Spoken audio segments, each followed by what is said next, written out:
Magandang hapon po mga farmers. So, ngayon, ito po.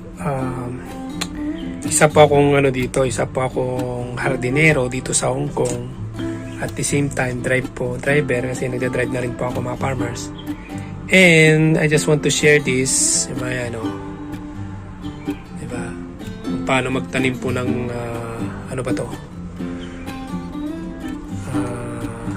repolyo. Ayan. Tingnan nyo mga farmers, yung pinagpapagawa sa akin. So, Chinese po siya. Pero sa cellphone ko may translator kasi. Yan. So, ngayon ang ginagawa ko, nag-aaral ako na ito. Anong kaano yung amo ko. Tapos ang dami dito, mga... Yan. Alam naman natin magtanim ng sili kasi marami tayong ng sili. Pero yung iba, may cherry tomato rin siya dito. Meron din dito, hindi ko alam ano to. Yan, mga farmers. So, para ako ngayon nagsisearch ng kung paano alagaan ang mga to.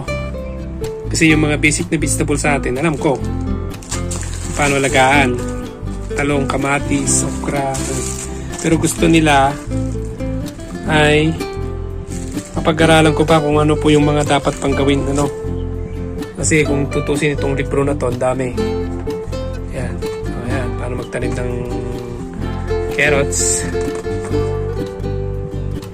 Yan, kinausap ko kanina.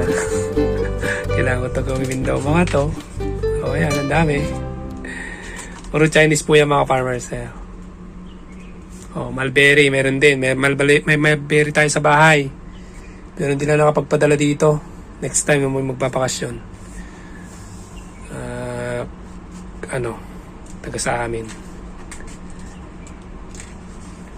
O yan, dami kapal ng mga libro na to mga farmers. Yan dami.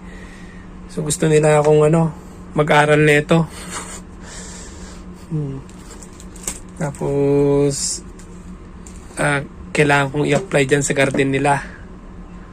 So meron pa dito mga farmers mga gamit to. Itong mga to ay mga garden soil na kakaibang garden soil ang mga to. Nilalagay lang dito sa pot na to.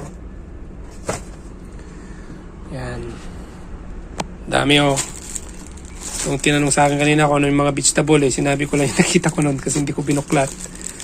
Farmers. Yan, ang dami. Sili, alam na natin yung sili pero yung iba pa. Pero isa lang yung alam ko dito na na ibig sabihin ng mga to. Ito kasi tinuturo niya kung yung proper na pagtatanim. Yung mga soil, ganyan. So, may background naman po tayo sa ganito. Alam na natin to. So, kailangan nila ng wastong paggamit mga farmers. Yan ang po yung sinare ko po sa inyo mga farmers. Bilang hardinero.